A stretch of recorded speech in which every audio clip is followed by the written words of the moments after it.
지독한 비였다. 밤하늘은 찢어진 검은 장막처럼 빗물을 토해냈고 한남대교의 가로등 불빛은 거대한 물줄기 속에서 무력하게 번져나갔다. 자동차 와이퍼는 쉴 새 없이 움직였지만 밀려드는 장대비를 감당하기엔 역부족이었다. 한유진은 낡은 경차의 핸들을 꽉 붙잡은 채 짙은 피로감을 애써 억눌렀다. 36시간 연속 근무. 응급실은 전쟁터였고 그녀는 방금 그 지옥 같은 전장에서 빠져나온 참이었다. 젖은 머리카락이 뺨에 달라붙었지만 신경 쓸 겨를도 없었다. 지금 그녀의 머릿속에는 오직 따뜻한 물로 샤워하고 싶은 생각뿐이었다. 그때였다. 그녀의 차보다 몇백 미터 앞서 달리던 검은색 고급 세단이 갑자기 통제 불능 상태로 미끄러지기 시작했다. 차는 빗물에 젖은 노면 위에서 끔찍한 마찰음을 내며 두어 바퀴를 돌더니 그대로 중앙 분리대를 들이받았다. 아니, 정확히는 들이받고 튕겨나온 뒤 다리 난간을 들이받았다. 유진은 본능적으로 브레이크를 밟았다. 끼익, 타이어가 아스팔트를 긁는 소름 끼치는 소리와 함께 그녀의 차가 간신히 멈춰섰다. 그녀의 심장이 발밑으로 곤두박질 쳤다. 사고가 난 세단은 형체를 알아보기 힘들 정도로 찌그러져 있었고 보닛에서는 희미한 연기가 피어오르고 있었다. 비는 여전히 미친 듯이 쏟아졌다. 대부분의 차들은 속도를 늦추며 사고 현장을 흘깃 쳐다보거나 혹은 아예 속도를 더 높여 그 자리를 피했다. 하지만 유진은 달랐다. 그녀는 망설이지 않았다. 안전벨트를 풀고 응급처치 키트가 담긴 낡은 가방을 집어들고 차에서 뛰쳐나왔다. 차가운 빗줄기가 순식간에 그녀의 얇은 스크럽복을 흠뻑 적셨다. 사고 현장은 아수라장이었다. 부서진 금속 파편과 유리 조각이 빗물에 씻겨 사방으로 흩어졌다. 그녀는 찌그러진 운전석 문으로 달려갔다. 문은 뒤틀려 열리지 않았다. 괜찮으세요? 제 말 들리세요? 그녀가 고함을 쳤지만 빗소리에 묻혀버렸다. 유진은 깨진 창문 틈으로 안을 들여다보았다. 한 남자가 핸들 위에 고개를 숙인 채 미동도 없이 쓰러져 있었다. 머리에서 흘러나온 피가 빗물과 섞여 붉은 강물처럼 번지고 있었다. 그녀는 망설일 시간이 없다는 것을 알았다. 보닛에서 피어오르는 연기가 점점 짙어지고 있었고 희미하게 휘발유 냄새가 났다. 최악의 상황이었다. 유진은 구급 상자에서 작은 망치를 꺼내 창문 모서리를 힘껏 내리쳤다. 와장창 유리가 깨지면서 쏟아져 내렸다. 그녀는 조심스럽게 팔을 안으로 밀어넣어 남자의 경동맥을 짚었다. 약하지만 맥박이 있었다. 살아있다. 하지만 상태가 심각했다. 호흡이 불규칙하고 얕았다. 정신 차려요. 지금 당신을 꺼내줄게요. 유진은 남자의 어깨를 흔들며 소리쳤다. 남자는 신음소리를 냈지만 의식을 회복하지 못했다. 그녀는 남자의 몸을 살폈다. 다리가 찌그러진 대시보드에 끼어 있었다. 하지만 더 심각한 문제는 따로 있었다. 남자의 가슴이 피로 젖어들고 있었다. 셔츠 위로 빠르게 번지는 붉은 얼룩, 흉부출혈. 이대로 두면 몇 분 안에 과다출혈로 사망할 것이다. 유진은 재빨리 가방에서 거즈와 압박 붕대를 꺼냈다. 그녀는 깨진 창문을 통해 상체를 반쯤 우겨넣고 남자의 셔츠를 찢었다. 날카로운 금속 파편이 그녀의 팔을 스쳐 지나갔지만 아드레날린이 솟구친 탓에 통증을 느낄 새도 없었다. 상처는 깊었다. 아마도 핸들 지지대나 부서진 대시보드 파편에 찔린 듯했다. 그녀는 능숙한 솜씨로 상처 부위를 거즈로 세게 압박했다. 남자가 고통스러운 듯 미간을 찌푸렸다. 조금만 참아요. 곧 구급차가 올 거예요. 그녀는 거짓말을 했다. 이런 폭우 속에서 구급차가 제 시간에 도착할 리 만무했다. 그때 그녀의 눈에 무언가 이상한 것이 들어왔다. 남자를 묶고 있어야 할 안전벨트가 운전석 시트 옆으로 축 늘어져 있었다. 그런데 그 단면이 이상했다. 일반적인 사고로 끊어진 것이라고 하기엔 너무나도 매끄러웠다. 마치 날카로운 칼로 자른 듯한 깔끔한 절단면이었다. 유진의 등줄기에 소름이 돋았다. 이건 단순한 빗길 교통사고가 아닐 수도 있었다. 그녀의 시선이 운전석 바닥으로 향했다. 그곳에는 빗물에 젖은 검은색 가죽 지갑과 함께 정교한 은색 라이터가 떨어져 있었다. 폭우 속에서도 라이터 표면에 새겨진 문양이 선명하게 보였다. 불길에 휩싸인 채 날아오르는 봉황. 그 디자인은 너무나도 독특하고 강렬해서 한 번 보면 잊을 수 없을 정도였다. 유진은 순간적으로 그것을 뇌리에 새겼다. 하지만 지금은 그것에 신경 쓸 때가 아니었다. 휘발유 냄새가 아까보다 훨씬 더 진동했다. 그리고 보닛에서 피어오르던 연기가 시커먼 색으로 변하기 시작했다. 젠장. 유진은 욕설을 내뱉었다. 차가 폭발하기 직전이었다. 그녀는 남자의 다리를 필사적으로 잡아당겼다. 하지만 꼼짝도 하지 않았다.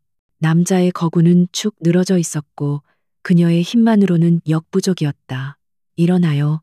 제발 정신 좀 차려봐요. 그녀가 남자의 뺨을 세게 때렸다. 그 순간 남자가 희미하게 눈을 떴다. 초점 없는 눈동자가 그녀를 향했다. 구. 낮은 목소리가 흘러나왔다. 그런 건 나중에 물어봐요. 지금 당장 여기서 나가야 해요. 다리를 빼내야 해요. 스스로 힘을 좀 줘봐요. 유진이 절박하게 외쳤다. 남자는 고통 속에서도 상황을 파악하려 했었다. 그는 자신의 다리를 내려다보았다. 그리고는 마지막 남은 힘을 쥐어짜듯 이를 악물었다. 유진은 다시 한번 남자의 몸을 잡아당겼다. 동시에 남자가 고통스러운 비명을 지르며 다리를 비틀었다. 마침내 찌그러진 금속 틈에서 다리가 빠져나왔다. 유진은 남자의 팔을 자신의 어깨에 두르고 차 밖으로 그를 끌어내기 시작했다. 남자의 체중이 고스란히 그녀에게 실렸다. 36시간 근무로 지친 몸이 비명을 질렀지만 그녀는 이를 악물고 버텼다. 그녀는 남자를 부축한 채 빗속을 절뚝이며 자신의 차를 향해 걸었다. 몇 걸음 걷지 못했을 때였다. 꽝! 귀를 찢는 듯한 굉음과 함께 검은색 세단이 거대한 화염에 휩싸였다. 폭발의 충격파가 두 사람을 덮쳤고 유진은 남자를 감싸 안으며 바닥으로 쓰러졌다. 뜨거운 열기가 등을 강타했다. 유진은 몇 초간 숨을 쉴 수 없었다. 귓가에서 이명이 울렸다. 그녀는 고개를 들어 자신이 방금 빠져나온 곳을 바라보았다. 차는 이제 거대한 불덩어리가 되어 검은 연기를 뿜어내고 있었다. 비가 그 위로 쏟아졌지만 불길을 잡기엔 턱없이 부족했다. 단 몇 초만 늦었더라면 유진은 거친 숨을 몰아쉬며 몸을 일으켰다. 그녀가 감싸 안았던 남자는 다시 의식을 잃은 듯했다. 그녀는 다시 남자를 부축해 자신의 경차 뒷좌석으로 그를 밀어 넣었다. 그녀의 차는 너무 작아서 거구의 남자를 눕히는 것조차 버거웠다. 그녀는 재빨리 운전석으로 돌아와 시동을 걸었다. 그리고는 망설임 없이 유턴을 하여 가장 가까운 병원, 자신이 방금 퇴근했던 바로 그 병원의 응급실을 향해 차를 몰았다. 사이렌 소리가 멀리서 들려오는 것 같았지만 지금 이 남자에겐 1분 1초가 급했다. 응급실에 도착했을 때 동료들은 빗물과 피 그리고 검댕으로 범벅이 된 유진의 모습을 보고 경악을 금치 못했다. 교통사고 환자예요. 한남대교. 흉부자상으로 인한 대량 출혈, 의식불명. 유진이 전문 용어를 외치자 응급실은 즉시 분주하게 돌아가기 시작했다. 그녀는 환자를 침대로 옮기는 것을 도왔고 간호사들이 달려들어 환자의 활력 징후를 체크하고 수액 라인을 잡는 동안 그녀는 담당 의사에게 빠르게 상황을 브리핑했다. BP 80에 50, 맥박 130회, 호흡이 가늘어요. 현장에서 압박 지혈은 해뒀습니다. 하지만 단순 사고가 아닐 수도 있어요. 그녀는 잠시 망설이다가 말을 이었다. 안전벨트가 날카로운 것에 잘려 있었습니다. 의사의 눈이 커졌지만 지금은 그것을 따질 때가 아니었다. 환자가 쇼크 상태에 빠지고 있었다. 수술실 준비에 O형 RH, 혈액 급하게 올려. 의사의 고함 소리가 응급실을 가득 메웠다. 환자가 수술실로 급히 이송되는 것을 보며 유진은 그 자리에 주저앉았다. 긴장이 풀리자 온몸의 근육이 비명을 질렀고 팔에 난 상처가 그제야 쓰라려왔다. 동료 간호사가 그녀에게 다가와 담요를 덮어주었다. 선생님, 괜찮으세요? 엉망이네요. 유진은 그저 고개를 끄덕였다. 그녀의 머릿속은 복잡했다. 단순한 피로감이 아니었다. 방금 자신이 목격한 것들, 잘린 안전벨트, 그리고 그 기묘한 봉황 문양의 라이터. 그녀는 자신이 거대한 무언가의 한 조각을 건드린 것 같은 불길한 예감에 사로잡혔다. 그녀가 구한 남자는 누구일까? 그리고 누가 그를 죽이려 했을까? 빗소리는 여전히 창밖을 세차게 때리고 있었다. 운명은 그날 그 폭풍 우치는 밤에 시작되었다. 그녀가 한 남자의 생명을 구한 그 순간 그녀 자신의 삶도 거대한 소용돌이 속으로 빨려 들어가기 시작했다. 그 남자의 이름은 강태민, 대한민국을 움직이는 거대 기업 진성그룹의 총수였다. 그날 밤 강태민의 목숨을 구한 것은 한유진의 뛰어난 응급 처치 기술이었지만 그녀를 그 위험한 운명으로 이끈 것은 그녀의 본능적인 용기와 연민이었다. 그녀는 아직 알지 못했다. 자신이 뛰어든 불길이 단순한 사고 현장의 화염이 아니라 거대한 권력과 탐욕이 뒤엉킨 암투의 시작이었음을. 진성그룹의 심장부에서 벌어지고 있는 보이지 않는 전쟁. 그리고 자신이 그 전쟁의 가장 중요한 변수가 되리라는 것을. 그녀는 젖은 스크럽복을 움켜쥐었다. 팔의 상처에서 피가 배어나왔다. 응급실의 형광등 불빛 아래 그녀의 눈동자는 지독한 피로감 속에서도 형형하게 빛나고 있었다. 그것은 폭풍우 속에서도 길을 잃지 않는 등대지기의 눈빛, 혹은 죽음의 문턱에서 환자를 끌어올리는 외과 의사의 집요한 눈빛과도 같았다. 그녀는 폭풍우를 뚫고 걸어 나왔지만 이제 막 더 거대한 폭풍의 눈으로 걸어 들어가는 참이었다. 강태민은 병원 특실의 천장을 응시하며 눈을 떴다. 눈에 들어온 것은 순백색의 무균실 천장이었지만 그의 머릿속에 마지막으로 각인된 것은 자신을 향해 쏟아지던 폭우와 모든 것을 삼킬 듯 타오르던 화염이었다. 온몸의 근육이 찢어지는 듯한 고통을 호소했다. 갈비뼈 몇 대가 나갔고 왼쪽 다리는 감각이 무뎠다. 하지만 그런 육체적인 고통은 그의 차가운 분노에 비하면 아무것도 아니었다. 그는 살아남았다. 그리고 그것은 기적이 아니라 누군가의 개입 덕분이라는 것을 어렴풋이 기억했다. 그는 사고 직전의 순간을 복기했다. 늘 이용하던 길, 늘 타던 차였다. 하지만 그날따라 브레이크가 이상하리만치 깊게 밟였고 이어진 핸들의 격렬한 요동, 그리고 마지막 순간 자신을 묶고 있어야 할 안전벨트가 없다는 것을 깨달았던 그 찰나의 공포. 이것은 사고가 아니었다. 명백한 살인 미수였다. 진성그룹이라는 거대한 제국의 왕좌를 차지하기 위한 가장 고전적이면서도 잔인한 방식의 도전이었다. 그는 침대 옆에 비상벨을 눌렀다. 잠시 후 문이 조용히 열리고 검은 정장을 입은 한 남자가 그림자처럼 들어왔다. 최민호 실장, 전직 특수부대 장교 출신으로 10년 넘게 강태민의 그림자 역할을 해온 진성그룹의 보안 총괄 책임자였다. 그는 표정 변화 없이 강태민에게 고개를 숙였다. 회장님, 깨어나셨습니까? 그의 목소리는 낮고 침착했다. 상황은 강태민이 갈라진 목소리로 물었다. 그의 눈빛은 고통으로 흐려져 있었지만 그 안의 날카로움은 여전했다. 최 실장은 병실 안을 한 바퀴 둘러보며 외부 도청 장치가 없는지 마지막으로 확인한 뒤 입을 열었다. 어젯밤 23시 40분경 한남대교에서 차량 폭발 사고가 있었습니다. 공식적으로는 회장님의 차량이 빗길에 미끄러져 전소된 것으로 처리되었습니다. 공식적으로는 강태민이 그 말을 비웃듯 반복했다. 내부 소행이다.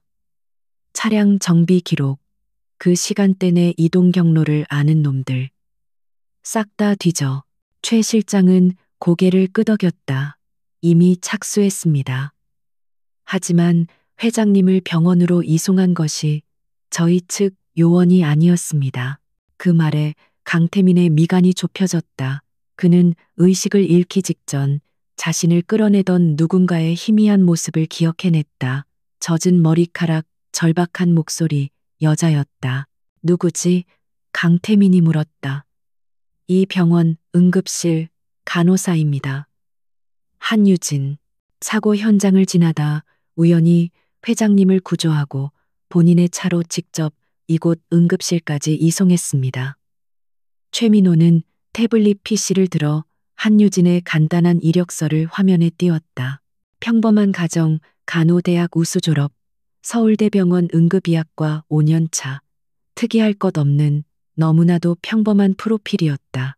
강태민은 화면 속 증명사진을 물끄러미 바라보았다. 단정하게 빗어 넘긴 머리, 화장기 없는 얼굴, 하지만 무언가를 꿰뚫어 보는 듯한 강인한 눈빛. 그 눈빛이 어젯밤의 혼돈 속에서 자신을 내려다보던 그 눈빛과 겹쳐졌다. 우연이라 강태민은 읊조렸다. 그녀가 아니었다면 난 지금 이 자리에 없었겠군. 당장 그녀를 찾아, 아니, 모셔와. 내 집무실로. 최대한 정중하게. 그리고 절대 다른 놈들 눈에 띄지 않게. 최민호는 즉시 명령을 수행하기 위해 물러났다. 강태민은 다시 혼자가 되었다. 그는 천천히 손을 들어 자신의 가슴팍을 만졌다. 정교하게 봉합된 상처가 만져졌다. 한유진. 그는 그 이름을 기억 속에 새겼다. 그녀는 자신의 생명의 은인이었지만 동시에 그날 밤의 유일한 목격자였다. 그리고 이 진성그룹이라는 피비린내 나는 전쟁터에서 목격자는 가장 먼저 제거되어야 할 대상이기도 했다. 같은 시각 진성그룹 본사 30층 부회장실. 강태민의 병실과는 비교도 안 될 만큼 화려하고 고풍스러운 사무실에서 박동훈 부회장은 최고급 시가를 태우고 있었다.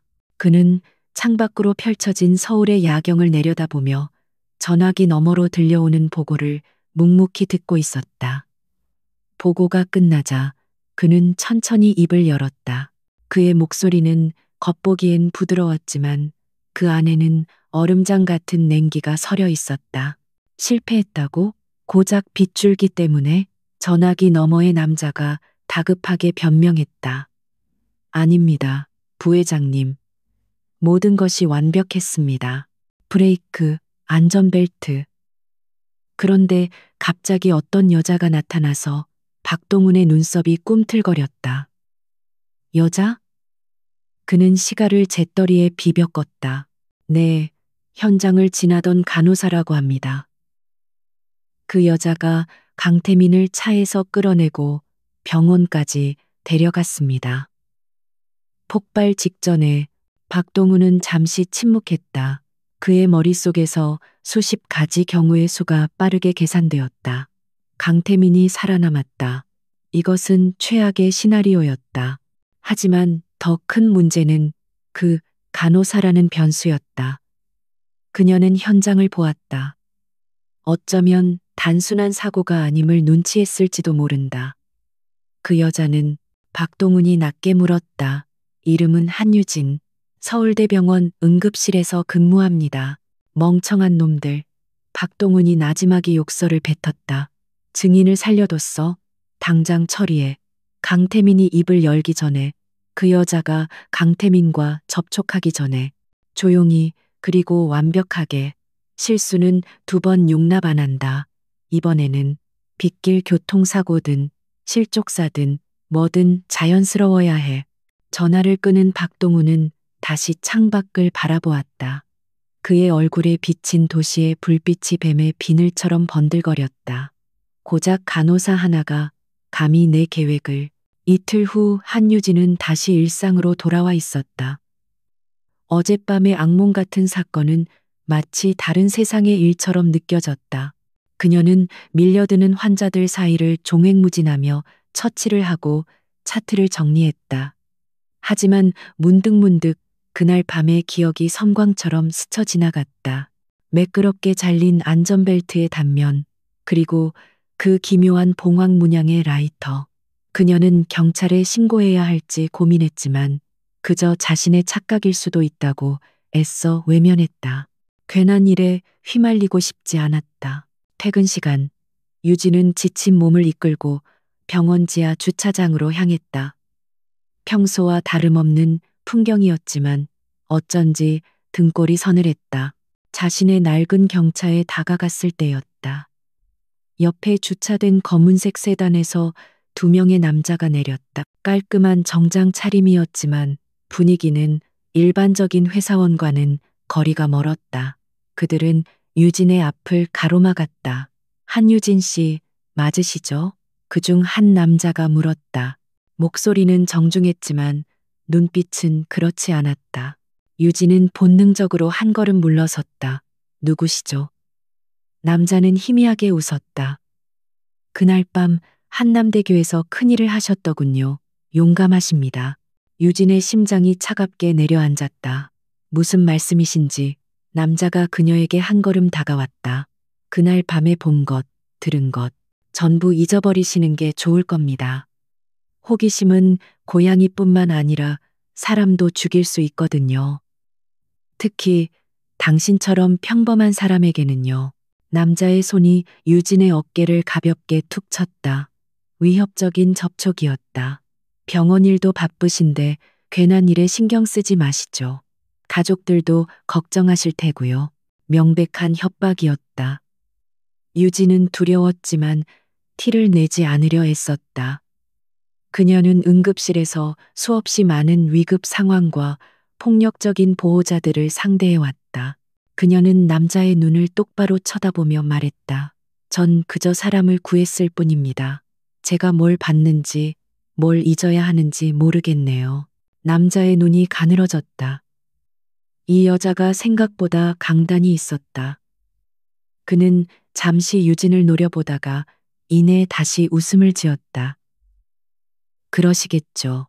똑똑한 분 같으니 잘 알아들었을 거라 믿습니다. 남자들은 다시 차에 올라탔고 세다는 소리 없이 주차장을 빠져나갔다. 유진은 그 자리에 못 박힌 듯 서 있었다. 다리가 후들거렸다. 그날 밤에 불길한 예감이 현실이 되었다. 그들은 그녀가 무언가를 봤다고 확신하고 있었다. 유진은 떨리는 손으로 차문을 열었다. 그리고 막 시동을 걸려던 참이었다. 누군가 그녀의 차 창문을 두드렸다. 유진은 비명을 지를 뻔했다.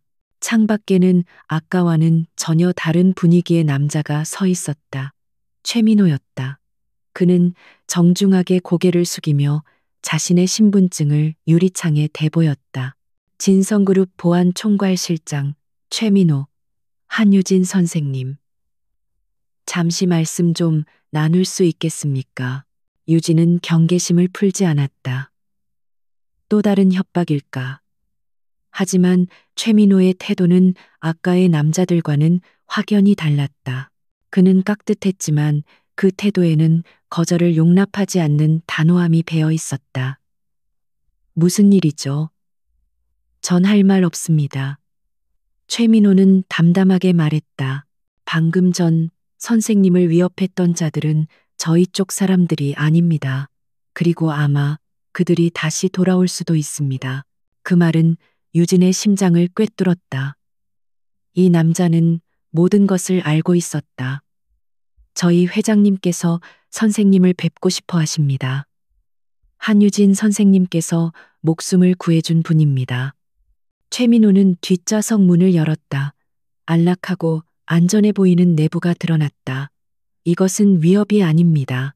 보호를 위한 정중한 초대입니다. 강태민 회장님께서 직접 감사를 표하고 싶어 하십니다. 유진은 갈등했다. 낯선 남자들의 협박, 그리고 또 다른 낯선 남자의 정중한 초대. 어느 쪽도 그녀가 원했던 평범한 일상과는 거리가 멀었다. 하지만 그녀는 방금 전의 위협이 빈말이 아님을 직감했다. 그녀가 거절한다면 다음번에 찾아올 것은 말이 아닐지도 몰랐다.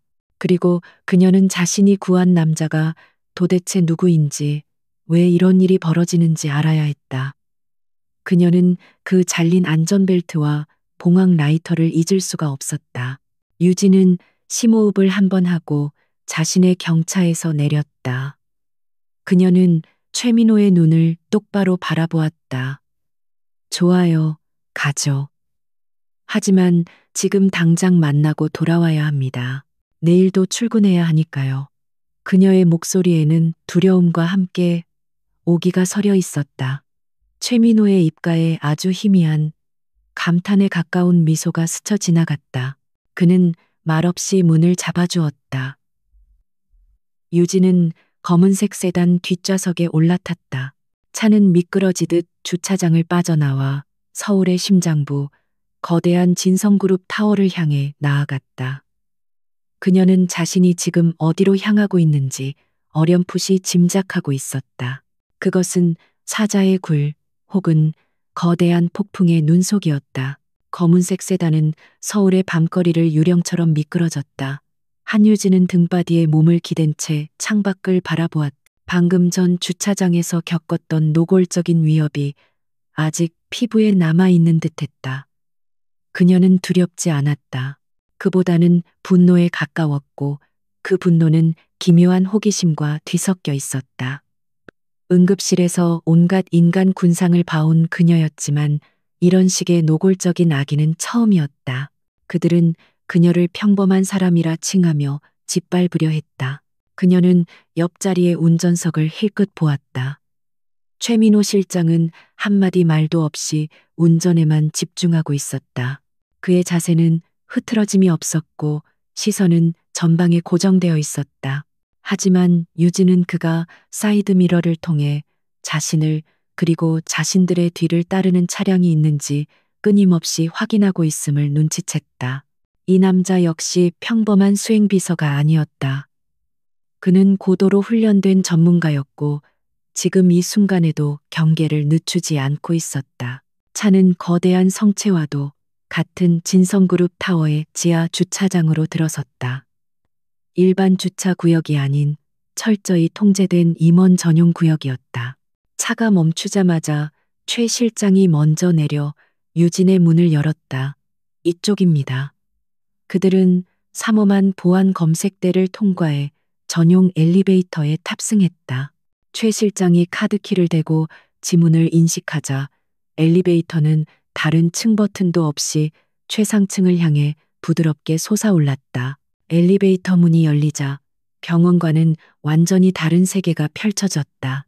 그곳은 사무실이라기보다는 최고급 호텔의 펜트하우스 스위트룸에 가까웠다. 통유리창 밖으로 서울의 야경이 보석처럼 펼쳐져 있었고 실내에는 값비싸 보이는 예술품들이 절제된 조명 아래 놓여 있었다. 공기마저도 다른 듯했다. 유진은 자신이 입고 있는 낡은 스크럽복이 이 공간과 얼마나 이질적인지 새삼 깨달았다. 회장님께서 기다리고 계십니다. 최 실장이 그녀를 거실 중앙으로 안내했다. 그곳에는 병원 환자복이 아닌 편안한 실내복 차림의 한 남자가 앉아 있었다. 강태민이었다. 그는 붕대로 팔을 고정하고 있었고 얼굴에는 아직 멍자국이 남아 있었지만 그 눈빛만은 그날 밤 차 안에서 희미하게 마주쳤던 무력한 피해자의 그것이 아니었다. 상처 입은 맹수. 그것이 유진이 받은 첫인상이었다. 앉아요. 한유진 씨. 강태민이 낮은 목소리로 말했다. 그의 목소리에는 통증의 기색이 묻어났지만 그보다 더 강한 권위가 실려 있었다. 유진은 그가 가리킨 맞은편 소파에 꼿꼿이 앉았다. 최민호 실장은 두 사람에게서 몇 걸음 떨어진 곳에 그림자처럼 서 있었다. 강태민은 유진을 물끄러미 바라보았다. 사진으로 본 것보다 훨씬 더 침착하고 강단 있어 보였다. 내 목숨을 구해줬더군. 뭐라고 감사를 표해야 할지 모르겠군. 강태민이 입을 열었다. 유진은 고개를 저었다. 전 제가 할 일을 했을 뿐입니다. 환자가 눈앞에 있었고 전 간호사니까요. 그녀의 대답은 교과서적이었지만 그 안에는 어떤 사심도 느껴지지 않았다. 강태민은 그런 그녀의 태도가 마음에 들었다. 그는 보상을 바라고 온 사람이 아니었다. 그저 할 일을 한 것 치고는 너무 많은 위험을 감수했어. 차가 폭발하기 직전이었다고 들었다. 시간이 없었습니다. 그리고 유진은 잠시 망설였다. 그녀는 이 남자가 어디까지 알고 있는지, 자신이 어디까지 말해야 할지 저울질했다. 강태민은 그녀의 망설임을 눈치챘다. 그리고 그가 재촉했다. 유진은 결심했다. 이 남자 역시 진실을 알고 싶어 할 터였다. 단순한 사고가 아니라고 생각했습니다. 안전벨트가 끊어져 있었습니다. 사고로 인한 파손이 아니라 아주 날카로운 도구로 자른 것처럼 단면이 깨끗했습니다. 그 말에 최민호 실장의 미간이 미세하게 좁혀졌고 강태민의 눈빛은 얼음장처럼 차가워졌다. 그녀가 그것까지 봤을 줄은 몰랐다. 그것뿐만이 아닙니다. 유진은 그날 밤의 기억을 더듬었다. 운전석 바닥에 은색 라이터가 떨어져 있었습니다. 불타는 봉황 문양이 새겨진 아주 독특한 디자인이었습니다. 강태민은 최민호와 짧게 시선을 교환했다. 봉황 라이터. 그것은 박동훈 부회장이 이끄는 비밀 사조직 화봉회의 상징이었다. 그들은 감히 자신의 신복들만 아는 증거를 현장에 흘리고 간 것이었다. 강태민은 이 여자의 관찰력과 기억력에 전율했다. 그녀는 그저 용감한 간호사가 아니었다. 그녀는 모든 것을 보았고 모든 것을 기억하고 있었다. 그걸 본 사람이 또 있나? 강태민이 물었다. 유진은 고개를 저었다. 아니요. 경황이 없었고 그 라이터는 아마 차와 함께 폭발했을 겁니다. 제 머릿속에만 남아 있습니다. 강태민은 소파에 깊숙이 몸을 기댔다. 갈비뼈의 통증이 다시금 밀려왔다. 이제 상황은 명확해졌다. 박동훈은 자신을 제거하려 했고 실패했다. 그리고 이제 유일한 목격자인 한유진을 제거하려 할 것이다. 오늘 주차장에서 누군가 찾아왔었지. 강태민이 물었다. 유진은 놀라지 않았다. 이미 최 실장이 알고 있다는 듯 말했었다. 네. 2명의 남자가 와서 그날 밤 본 것을 잊으라고 협박했습니다. 그들이 다시 올 거다. 다음번에는 말로 끝나지 않겠지. 강태민의 목소리는 냉정했다. 한유진 씨, 당신은 내 목숨을 구한 대가로 당신의 목숨을 위협받게 됐어. 이건 내가 원한 바가 아니지만 이미 벌어진 일이다. 그는 유진을 똑바로 쳐다보았다. 그녀의 눈동자에는 두려움이 아닌 상황을 분석하는 듯한 냉철함이 서려 있었다. 내가 당신에게 2가지 선택지를 주지. 강태민이 말을 이었다. 첫 번째는 내가 제공하는 안전 가옥으로 가서 모든 일이 끝날 때까지 숨어 지내는 거다. 물론 진성그룹의 최고 보안팀이 당신을 지킬 거다. 하지만 그건 감금이나 다름없는 생활이 될 거다. 그리고 그들이 언제까지 당신을 찾지 못하리란 보장도 없어. 유진은 침묵했다. 숨어 지내는 삶, 그녀의 삶이 아닌 타인에 의해 통제되는 삶이었다. 두 번째는 그녀가 물었다. 강태민은 잠시 숨을 골랐다. 상처가 욱신거렸다. 두 번째는 내 옆에 있는 거다. 가장 위험한 곳이 때로는 가장 안전한 법이지. 박동훈 그놈도 감히 내 집무실에 사람을 보내진 못할 테니까. 유진은 그의 의도를 파악하려 애썼다. 당신 옆에서 제가 뭘 할 수 있죠? 전 간호사입니다. 바로 그거야. 강태민의 눈이 빛났다. 난 아직 완쾌되지 않았어. 개인 간호사가 필요하다. 24시간 내 건강을 체크하고 재활을 도울 사람. 동시에 놈들은 당신을 고작 운 좋은 간호사 정도로만 생각하겠지. 아무도 당신을 경계하지 않을 거다. 당신은 내 눈과 귀가 되어줄 수 있어. 이것은 제안인 동시에 시험이었다. 유진은 자신이 거대한 체스판의 말로 쓰이려 한다는 것을 깨달았다. 하지만 그녀에게 다른 선택지가 있던가? 이미 협박범들에게 얼굴이 노출되었고 그녀의 평범한 일상은 산산조각 났다. 병원으로 돌아가도 그들은 다시 찾아올 것이다. 그녀는 숨어 지내는 쪽보다는 차라리 폭풍의 눈 한가운데로 걸어 들어가는 쪽을 택하기로 했다. 적어도 그곳에서는 상황을 파악하고 스스로를 방어할 기회라도 있을 터였다. 제가 그 일을 맡으면 무엇이 보장되죠? 유진이 물었다. 그녀는 더 이상 순진한 목격자가 아니었다. 그녀는 거래를 하고 있었다. 안전. 강태민이 즉답했다. 그리고 이 일이 끝나면 당신이 원하는 모든 것을 보상해주지. 병원, 연구소, 혹은 평생 일하지 않아도 될 만큼의 돈. 원하는 대로. 유진은 고개를 저었다. 돈은 필요 없습니다. 전 제 안전과 진실을 원합니다. 왜 이런 일이 벌어졌는지, 누가 그런 짓을 했는지 제 눈으로 확인해야겠습니다. 그리고 다시는 그 누구도 저를 평범한 사람이라며 함부로 위협하지 못하게 만들고 싶습니다. 그녀의 목소리는 낮았지만 그 안에 담긴 결의는 강철처럼 단단했다. 강태민은 처음으로 희미하게 웃었다. 그는 자신이 제대로 된 사람을 골랐음을 직감했다. 그녀는 돈이나 권력에 휘둘리지 않았다. 그녀는 자신만의 원칙과 자존심으로 움직이는 사람이었다. 좋아. 환영하지, 한유진 씨. 진성그룹이라는 지옥에 온 걸.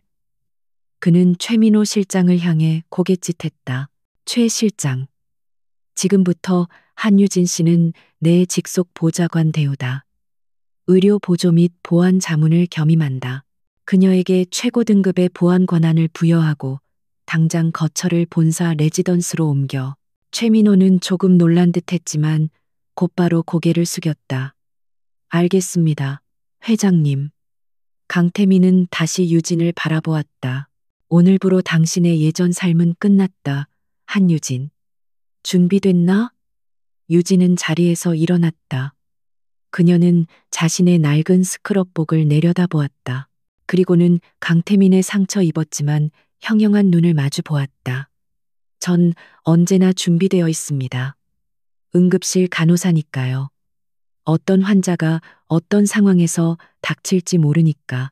그날 밤 한유진은 병원에 사직서를 제출했다. 그녀의 물건들은 진성그룹 타워 최상층 강태민의 집무실 바로 옆에 위치한 최고급 레지던스로 옮겨졌다.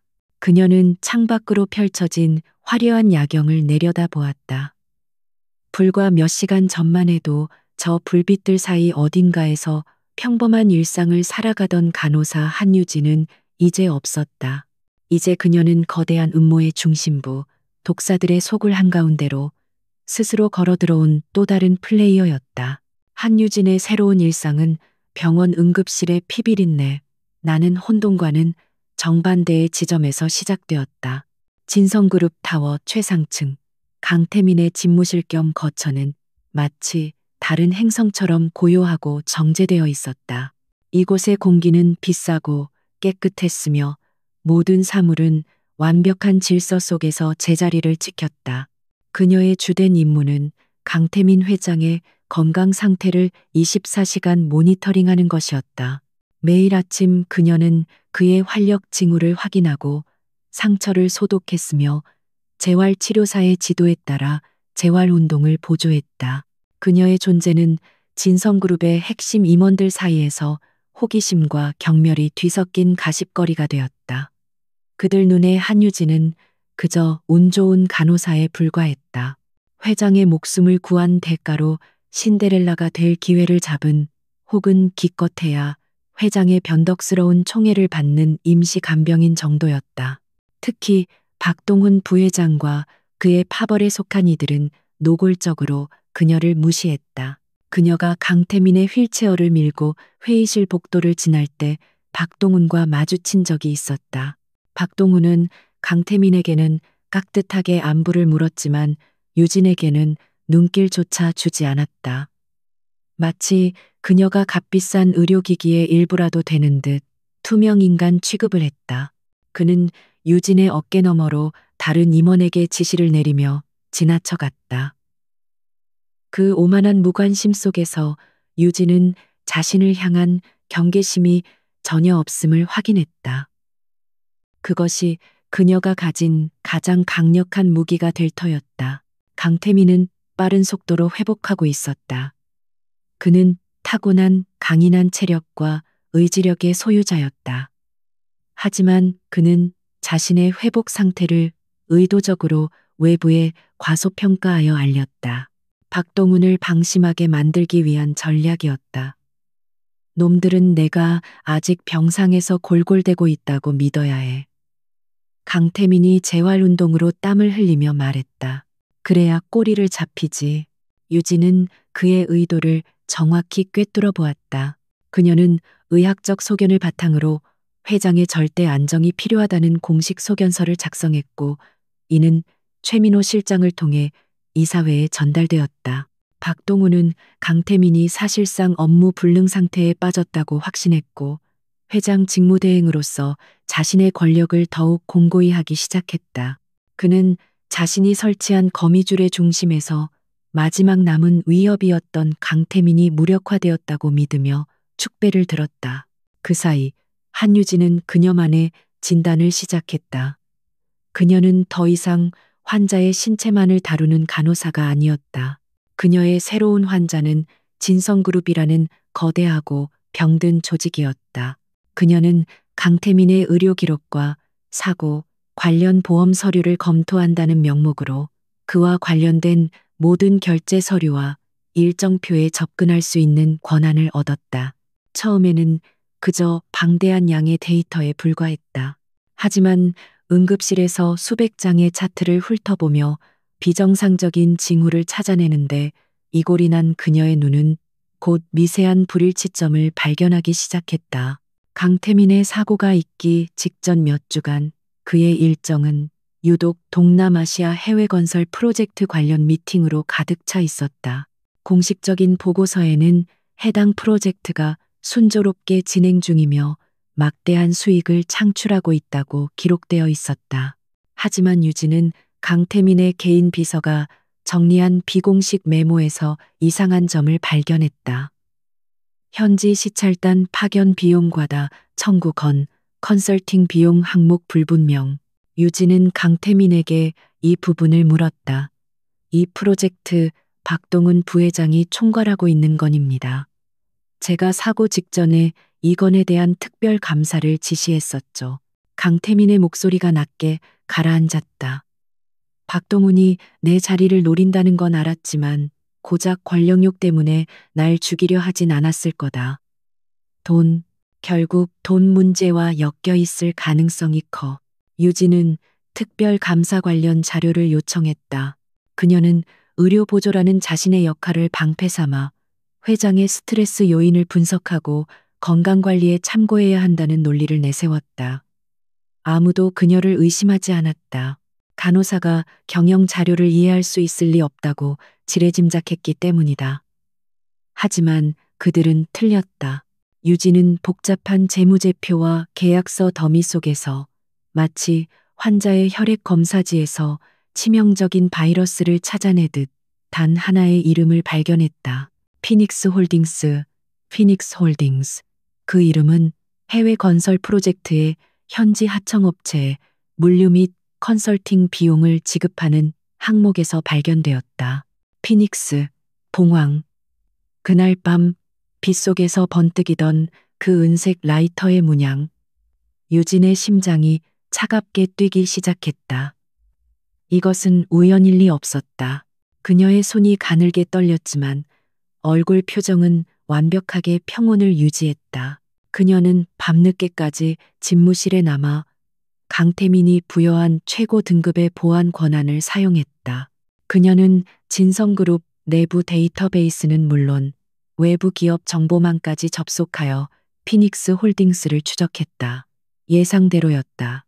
그 회사는 조세 피난처에 등록된 유령 회사 쉘 컴퍼니였다. 서류상의 주소는 존재하지 않는 건물이었고 이 사진은 전부 차명 계정이었다. 실체는 없었지만 막대한 자금이 그곳을 통해 세탁되고 있었다. 유진은 관련 자금 흐름을 역추적했다. 진성그룹의 해외 건설 현장에서 부풀려진 비용이 피닉스 홀딩스로 흘러 들어갔고 그 돈은 다시 여러 차례의 세탁 과정을 거쳐 박동훈 부회장과 연결된 차명 계좌들로 흩어지고 있었다. 퍼즐 조각이 맞춰지기 시작했다. 강태민은 이 비자금의 흐름을 눈치채고 특별 감사를 지시했던 것이다.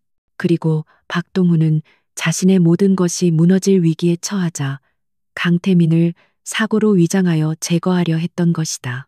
그 잘린 안전벨트는 그들의 조급함과 잔인함의 증거였다. 그날 밤 유진은 자신이 찾아낸 자금 흐름도를 강태민과 최민호 실장 앞에 펼쳐놓았다.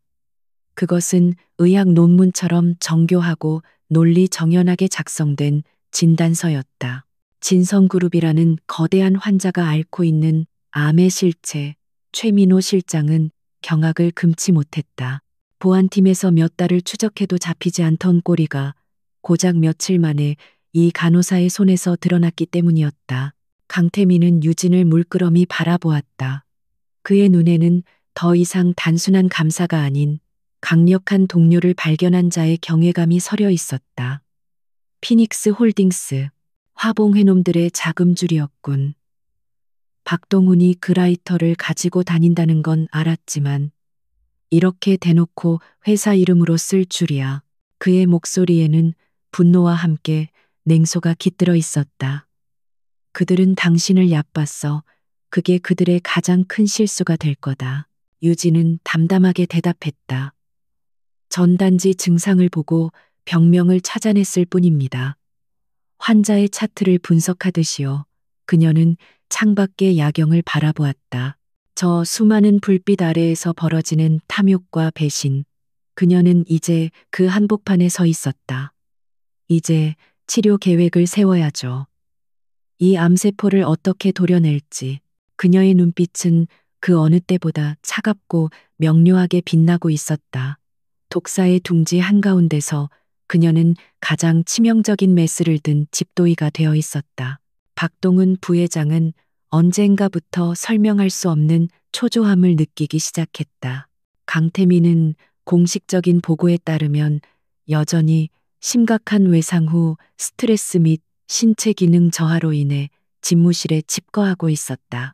하지만 박동훈이 심어둔 내부 정보원들의 보고는 미묘하게 엇갈렸다. 강태민은 거의 모습을 드러내지 않았지만 그의 곁을 지키는 간호사 한유진은 모든 것을 침착하게 통제하고 있었다. 그녀는 회장의 일정, 식단, 심지어 일부 비서실 업무까지 관여하고 있다는 소문이 돌았다. 그저 운 좋은 간병인이라고 치부하기엔 그녀의 존재감이 너무나도 뚜렷했다. 박동훈은 그 오만한 무시 뒤편에서 서서히 자라나는 의심을 느꼈다. 어쩌면 그 간호사가 자신이 생각하는 것보다 더 똑똑할지도 모른다. 어쩌면 그녀가 강태민의 눈과 귀가 되어 무언가를 캐고 다니는 것일지도 모른다. 이 찝찝한 변수를 제거해야 했다. 그는 한유진을 시험하는 동시에 그녀를 올가멜 덫을 놓기로 결심했다. 며칠 후 진성그룹 재무팀의 오 이사가 유진에게 우연히 접근했다. 오 이사는 박동훈의 신복 중 한 명으로 능구렁이 같은 처세술의 달인이었다. 그는 유진에게 동정심을 표하는 척하며 말을 걸었다. 한 선생, 고생이 많으십니다. 젊은 나이에 저렇게 갇혀서 회장님 간병하는 게 보통 일이 아니죠. 유진은 그저 의례적인 미소로 답하며 그의 의도를 살폈다. 오 이사는 본론으로 들어갔다. 사실 요즘 회장님 건강 상태에 대해 시장의 관심이 너무 높아서 말입니다. 투자자들 사이에서 안 좋은 소문도 돌고요. 그는 유진의 눈치를 살피며 목소리를 낮췄다. 혹시 회장님의 재활 경과가 생각보다 좋지 않다거나 뭐 그런 징후라도 있습니까? 만약 그렇다면 아주 사소한 정보라도 좋습니다. 그저 확인만 해주신다면 한 선생의 노고에 걸맞은 성의를 표하고 싶은 분들이 많습니다. 그것은 노골적인 매수 시도이자 교묘하게 파놓은 함정이었다. 그들은 유진이 강태민의 부정적인 건강 정보를 유출하도록 유도하고 있었다. 만약 그녀가 돈에 넘어가 거짓 정보라도 흘린다면 박동훈은 그것을 빌미로 내부자 정보를 이용한 주가 조작, 시도라는 죄를 뒤집어 씌워 그녀를 매장시킬 계획이었다. 하지만 유진은 응급실에서 환자의 미세한 표정 변화로 거짓말을 간파하던 전문가였다. 오이사의 과장된 동정심과 탐욕스러운 눈빛은 그녀에게 너무나 명백한 증상이었다. 그녀는 즉시 이 사실을 강태민과 최민호 실장에게 보고했다. 덫을 놓기 시작했습니다. 제가 미끼를 물기를 기다리고 있습니다. 강태민의 입가에 차가운 미소가 번졌다. 예상했던 바다. 놈들이 우리를 얕보고 있어. 좋아, 그 덫을 역으로 이용하지. 그들은 즉각적인 반격 계획을 수립했다. 유진이 미끼를 무는 척하며 동시에 강태민은 박동훈이 가장 예상하지 못한 곳을 타격하기로 했다. 유진은 오이사에게 고민하는 척하며 며칠간 시간을 끌었다. 그리고는 마침내 중요한 정보를 넘겨줄 수 있을 것 같다며 오이사가 연결해준 투자자와의 만남에 동의했다. 만남 장소는 한적한 호텔의 비즈니스 라운지였다. 최민호 실장의 보안팀이 이미 그곳에 모든 CCTV와 통신망을 장악한 상태였다. 유진은 초소형 녹음 장치를 착용한 채 약속 장소로 나갔다. 투자자로 위장한 박동훈의 하수인은 유진에게 거액이 담긴 돈 가방을 보여주며 집요하게 물었다. 강 회장이 사실상 식물인간 상태라는 게 맞습니까? 손가락 하나 까딱하기 힘들다는 소문이 있던데 의학적 소견으로 확인만 해주십시오. 유진은 침착하게 그들의 유도신문을 받아 넘겼다. 그녀는 확답을 주는 대신 오히려 그들에게 되물었다. 확인해드리면 당신들은 이 정보로 정확히 뭘 하실 거죠? 주가에 영향을 미치려는 겁니까? 이건 불법적인 의료 정보 유출 요구입니다. 그녀는 교묘하게 대화를 이끌었고 상대방은 유진이 돈에 눈이 멀어 판단력이 흐려졌다고 확신했다. 그는 의기양양하게 자신들의 계획을 암시하는 발언들을 쏟아냈다. 그저 합리적인 투자를 위한 정보일 뿐입니다. 한 선생이 조금만 협조해주면 우린 이 돈다발보다 훨씬 큰 것을 얻게 될 겁니다. 그 모든 대화는 고스란히 녹음되고 있었다. 박동훈의 덫은 그들 스스로의 범죄를 자백하는 증거 수집 장치가 되어버렸다. 그리고 바로 그 시각 박동훈이 자신의 함정이 성공적으로 작동하고 있다고 믿으며 유진의 체포를 준비하고 있을 때 강태민은 전혀 다른 곳에서 움직이고 있었다. 그는 최민호 실장의 부축을 받으며 휠체어를 탄 채 진성그룹 이사회의 핵심 중립이사 3명과 비밀리에 접촉했다. 이들은 박동훈의 독주를 내심 경계하고 있었지만 물증이 없어 침묵하던 이들이었다. 장소는 강태민의 집무실이 아닌 아무도 예상치 못한 타워 지하의 비상대책실이었다. 강태민은 병약한 환자의 모습을 연기하며 입을 열었다. 바쁘신 분들을 이렇게 누추한 곳까지 모셔서 송구합니다. 하지만 제 목숨을 노린 자들이 아직 회사 내부에 있기에 부득이하게 이곳을 택했습니다. 이사들의 얼굴이 굳어졌다.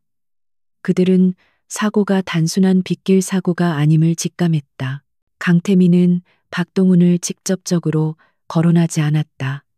대신 그는 한유진이 발견한 자료를 스크린에 띄웠다. 동남아시아 건설 프로젝트에 부풀려진 예산 내역, 그리고 그 자금이 흘러들어간 유령 회사 피닉스 홀딩스의 실체. 제가 사고를 당하기 직전 이 거대한 자금 횡령의 실체를 파악하고 특별 감사를 지시했습니다. 그리고 바로 그날 밤 사고를 당했죠. 강태민은 모든 증거를 제시하지 않았다. 그는 단지 이사들이 스스로 결론을 내릴 수 있을 만큼의 미끼만 던졌다. 이것은 단순한 횡령이 아닙니다. 회장의 목숨을 위협하며 회사를 통째로 삼키려는 거대한 음모입니다. 그리고 그 중심에 피닉스 홀딩스가 있습니다. 봉황. 이사들 중 몇몇은 박동훈이 화봉회라는 사조직을 이끌며 봉황 문양을 사용하는 것을 어렴풋이 알고 있었다. 이사들은 충격과 분노에 휩싸였다. 자신들이 모르는 사이에 회사를 좀먹는 암세포가 자라고 있었으며 회장이 목숨을 잃을 뻔했다는 사실에 경악했다. 강태민에 대한 동정 여론과 박동훈에 대한 의심이 급격하게 확산되었다. 그들은 즉시 이 피닉스 홀딩스 건에 대한 긴급 이사회를 소집하고 박동훈이 총괄하던 모든 해외 프로젝트에 대한 전면적인 재감사를 요구하기로 합의했다. 박동훈은 유진을 잡기 위해 쳐놓은 덫이 빈손으로 돌아온 것과 거의 동시에 이사회의 긴급 소집 통보를 받았다. 그는 모든 것이 잘못되었음을 깨달았다. 자신이 쳐놓은 덫은 실패했고 그 사이 강태민은 자신의 핵심 자금주를 정조준했다. 그는 자신이 고작 간호사라고 무시했던 한유진에게 완벽하게 농락당했음을, 그리고 강태민이 자신이 생각했던 것보다 훨씬 더 깊은 곳을 파고들었음을 깨달았다. 오만함이 부른 참담한 패배였다. 이제 그에게 남은 선택지는 많지 않았다. 더 이상 물러설 곳이 없었다. 박동훈은 벼랑 끝에 몰렸다.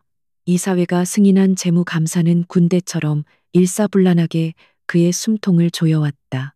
피닉스 홀딩스로 이어지는 자금줄은 낱낱이 파헤쳐지기 직전이었고 그가 수년간 쌓아올린 비자금 제국은 모래성처럼 무너져 내리고 있었다. 한유진이라는 간호사를 덫에 빠뜨리려던 계획은 오히려 이사회의 중립이사들을 강태민 쪽으로 돌아서게 만드는 최악의 자충수가 되었다. 그의 오만함은 부메랑이 되어 자신의 뒤통수를 내리쳤다. 더 이상 물러설 곳이 없었다. 그는 이 모든 것을 한꺼번에 뒤집을 가장 파괴적이고 절망적인 마지막 도박을 감행하기로 결심했다. 무대는 진성그룹이 매년 주최하는 VVIP 자선 갈라디너, 그룹 소유의 최고급 호텔 그랜드 볼룸에서 열리는 이 행사는 정재계의 거물들이 총출동하는 진성의 힘을 과시하는 상징적인 자리였다.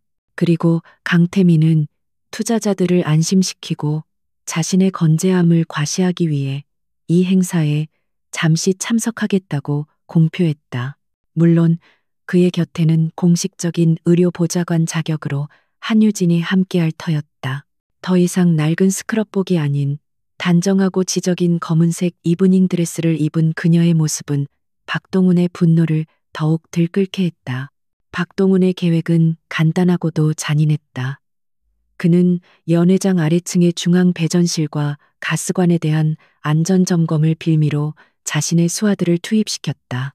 화재 경보 시스템은 교묘하게 지연되도록 조작되었고 볼룸으로 통하는 주 방화벽 몇 군데에는 소형 폭발 장치가 설치되었다. 그의 목표는 거대한 화재와 혼란이었다. 그 아수라장 속에서 강태민과 한유진을 불의의 사고로 위장에 제거하는 것, 동시에 호텔 상층부의 임원실에 보관된 자신의 비자금 관련 원본 서류들까지 모두 태워버릴 심산이었다. 갈라 디너는 화려함의 절정 속에서 무르익었다. 수백 명의 하객들이 샴페인을 부딪혔고 오케스트라의 감미로운 선율이 홀을 가득 채웠다. 강태민이 최민호 실장의 부축을 받으며 단상에 올랐다. 그는 여전히 완벽하게 회복되지 않은 듯 보였지만 그 목소리만은 좌중을 압도했다. 걱정을 끼쳐드려 송구합니다.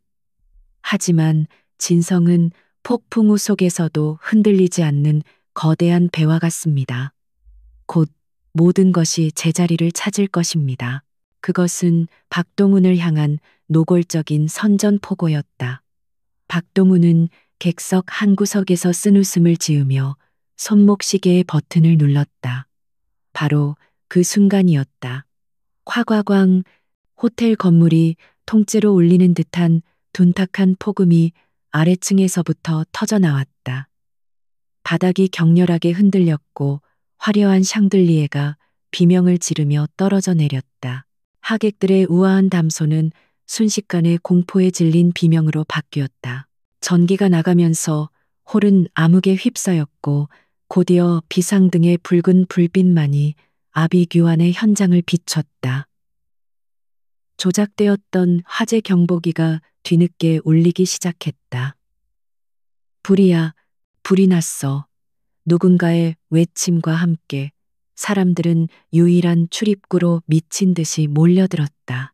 연기가 매캐한 냄새와 함께 볼룸 안으로 빠르게 차올랐다. 모두가 공황 상태에 빠져 이성을 잃은 그 순간 한유진은 가장 먼저 정신을 차렸다. 이 혼돈, 비명, 연기, 그리고 죽음의 냄새.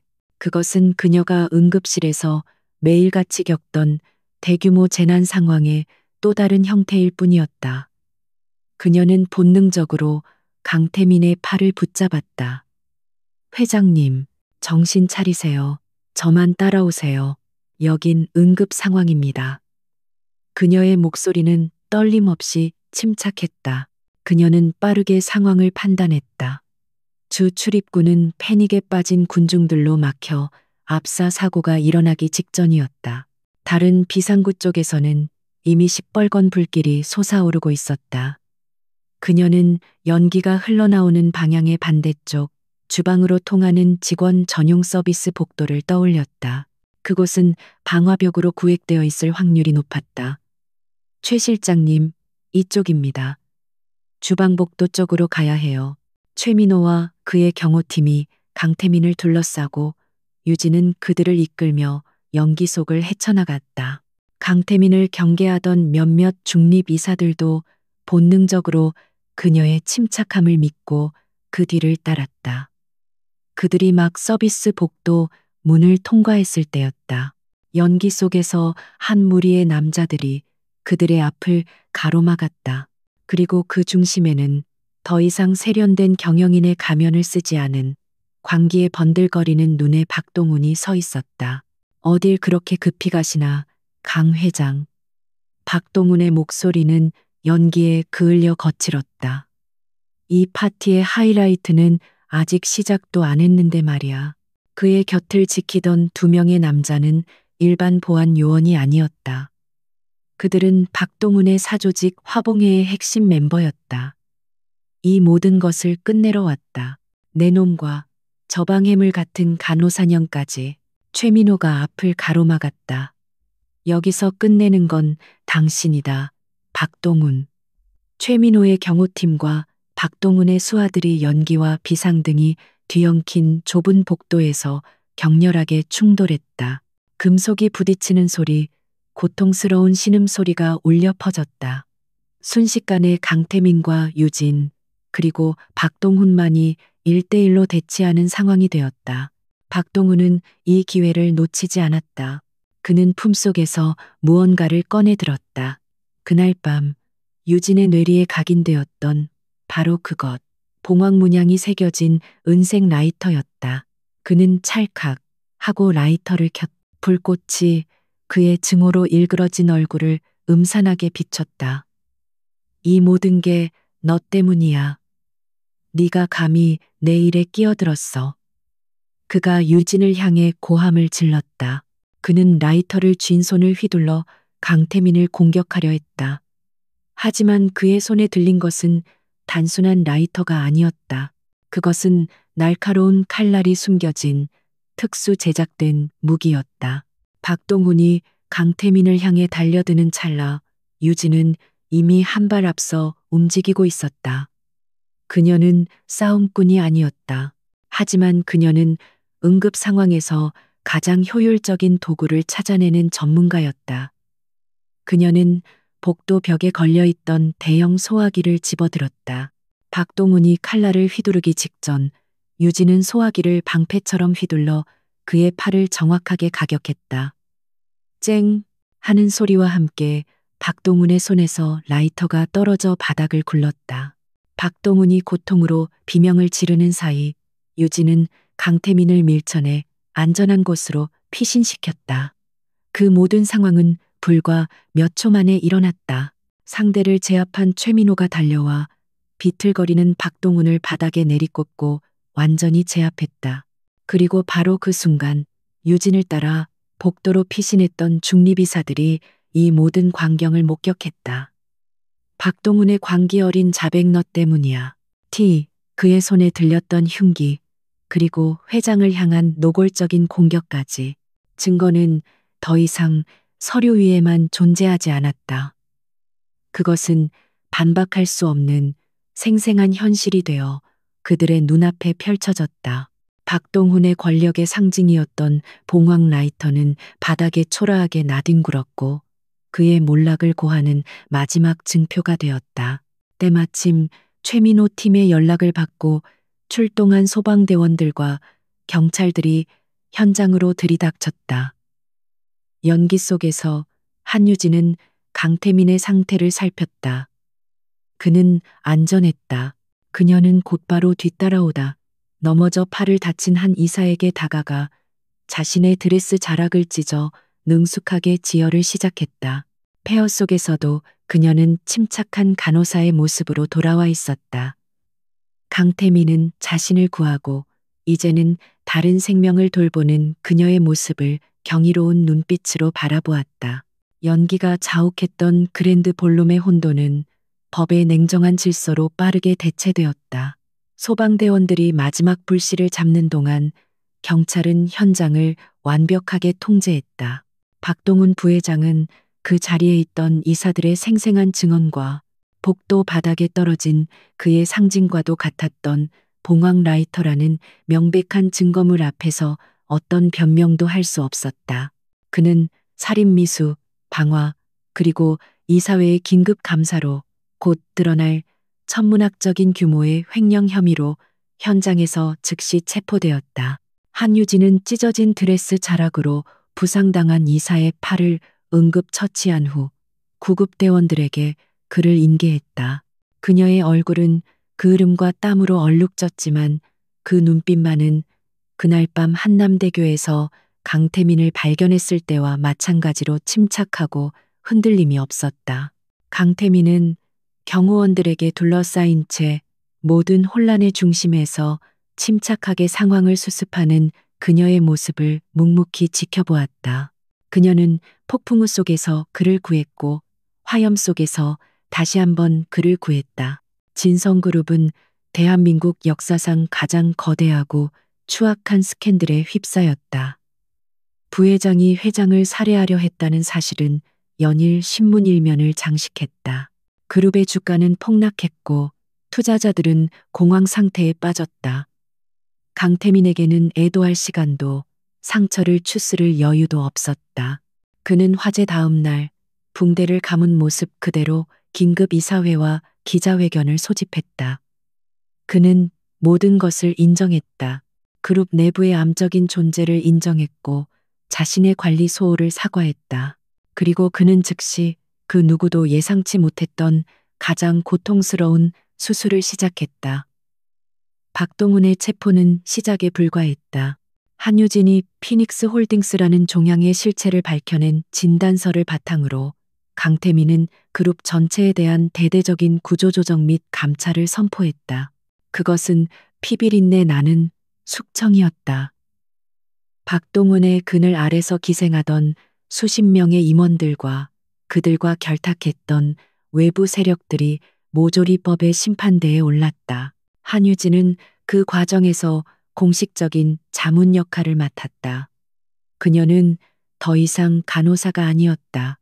그녀는 강태민의 가장 신뢰받는 눈과 귀가 되어 복잡하게 얽힌 서류 더미 속에서 비정상적인 증상들을 찾아냈다. 그녀의 예리한 관찰력과 본질을 꿰뚫는 분석력은 수십 년간 기업 비리만 파헤쳐온 전문 변호사나 회계사들조차 혀를 내두를 정도였다. 그녀는 그저 사실만을 보고 감정에 휩쓸리지 않고 병소를 정확히 도려냈다. 몇 달간의 거대한 폭풍이 휩쓸고 지나갔다. 진성그룹은 막대한 손실을 입었지만 썩어 문드러진 환부를 도려낸 덕분에 기적적으로 회생의 기미를 보이기 시작했다. 강태민은 박동훈이 앉아있던 30층 부회장실을 폐쇄하고 그 자리에 완전히 새로운 부서를 신설했다. 기업 윤리 및 리스크 관리 본부. 그것은 그룹의 모든 주요 결정이 도덕적, 법적 기준에 부합하는지 감시하고 제2의 박동훈 사태를 막기 위한 진성그룹의 새로운 면역 체계와도 같은 곳이었다. 강태민은 그 중책을 맡을 유일한 적임자를 이미 알고 있었다. 그는 한유진을 자신의 집무실로 불렀다. 상처가 거의 아물고 완연한 경영인의 모습으로 돌아온 그와 이제는 스크럽복이나 화려한 드레스가 아닌 단정하고 전문적인 비즈니스 정장을 입은 유진이 마주 앉았다. 그녀의 존재감은 더 이상 간호사나 보좌관이 아닌 동등한 파트너의 그것이었다. 한유진 씨, 강태민이 입을 열었다. 그의 목소리는 그 어느 때보다 진지했다. 당신은 내 생명뿐만 아니라 이 그룹의 생명도 구했어. 당신은 이 거대한 조직이 앓고 있던 병을 누구보다 정확하게 진단해냈지. 이제 난 당신이 이 그룹의 주치의가 되어주길 바란다. 그는 기업 윤리 및 리스크 관리 본부장이라는 직함이 적힌 임명장을 그녀 앞에 내밀었다. 유진은 임명장을 물끄러미 바라보았다. 불과 몇 달 전만 해도 그녀는 응급실에서 환자를 살리며 평범한 일상을 살아가던 간호사였다. 그녀는 이런 권력이나 부를 원하지 않았다. 하지만 그녀는 그날 밤 주차장에서 자신을 평범한 사람이라며 짓밟으려 했던 그들의 오만함을 기억했다. 그리고 화염 속에서 이성을 잃고 서로를 밀치던 사람들의 공포를 기억했다. 그녀는 임명장을 받아들었다. 전 경영을 모릅니다. 그녀가 담담하게 말했다. 하지만 전 증상을 무시하는 것이 어떤 끔찍한 결과로 이어지는지 알고 있습니다. 전 환자를 포기하지 않습니다. 그 환자가 한 사람이든 아니면 이 거대한 그룹이든. 그녀의 대답에 강태민은 비로소 깊은 안도의 미소를 지었다. 그는 자신의 가장 중요한 자리를 가장 신뢰할 수 있는 사람에게 맡겼다. 그로부터 또 몇 달이 흘렀다. 진성그룹은 강태민의 개혁과 한유진의 철저한 윤리 경영 시스템 도입으로 천천히 하지만 확실하게 시장의 신뢰를 회복하고 있었다. 계절이 바뀌고 다시 비가 내리는 날이었다. 하지만 그날 밤의 폭풍우가 아닌 모든 것을 씻어내리는 듯한 차분한 가을비였다. 유진은 새로 개편된 자신의 사무실에서 보고서를 검토하고 있었다. 그때 강태민이 예고 없이 그녀의 사무실을 찾았다. 그는 커피 2잔을 들고 있었다. 잠시 바람 좀 쐬지 않겠나, 한 본부장. 두 사람은 타워 최상층, 아무도 없는 옥상 정원으로 향했다. 차가운 공기가 상쾌했다. 서울의 야경이 빗물에 젖어 더욱 영롱하게 빛나고 있었다. 두 사람은 난간에 기댄 채 말없이 비에 젖는 도시를 내려다보았다. 먼저 침묵을 깬 것은 강태민이었다. 그날 밤도 이렇게 비가 왔었지. 유진은 고개를 끄덕였다. 하지만 오늘은 폭풍우가 아니네요. 그녀가 대답했다. 모든 것을 파괴하는 비가 아니라 모든 것을 씻어내는 비 같아요. 강태민은 유진을 지그시 바라보았다. 비 오는 날, 당신은 우연히 내 생명을 구했지. 하지만 지금 생각해보면 그건 우연이 아니었을지도 몰라. 그는 쓴웃음을 지었다. 어쩌면 당신은 나뿐만 아니라 나 자신도 몰랐던 이 거대한 괴물의 병을 진단하기 위해 그날 그 자리에 있었던 건지도. 운명은 정말 그날 시작된 거였어. 유진은 손을 내밀어 차가운 빗방울을 맞았다. 응급실에서 수없이 피와 약품을 묻혔던 손. 소화기를 휘둘러 아기에 맞섰던 손. 그리고 이제는 거대 기업의 윤리를 바로잡는 서류에 결제를 하는 손. 그녀의 삶은 완전히 뒤바뀌었지만 그녀의 본질은 변하지 않았다. 운명이었든 우연이었든 중요한 건 우리가 폭풍우 속에서 살아남았다는 겁니다. 그녀는 강태민을 돌아보았다. 그리고 이제 비겐 뒤의 새벽을 맞이할 준비가 되었다는 거죠. 강태민은 그녀의 확신에 찬 눈빛을 보며 고개를 끄덕였다. 두 사람은 더 이상 말없이 새로 태어나는 도시의 깨끗한 새벽 공기를 함께 들이마셨다. 비는 서서히 그쳐가고 있었고 동쪽 하늘 저편에서 희미한 빛이 밝아오고 있었다. 그것은 길고 긴 밤이 끝나고 모든 것이 제자리를 찾기 시작했음을 알리는 비겐 뒤의 진정한 새벽이었다.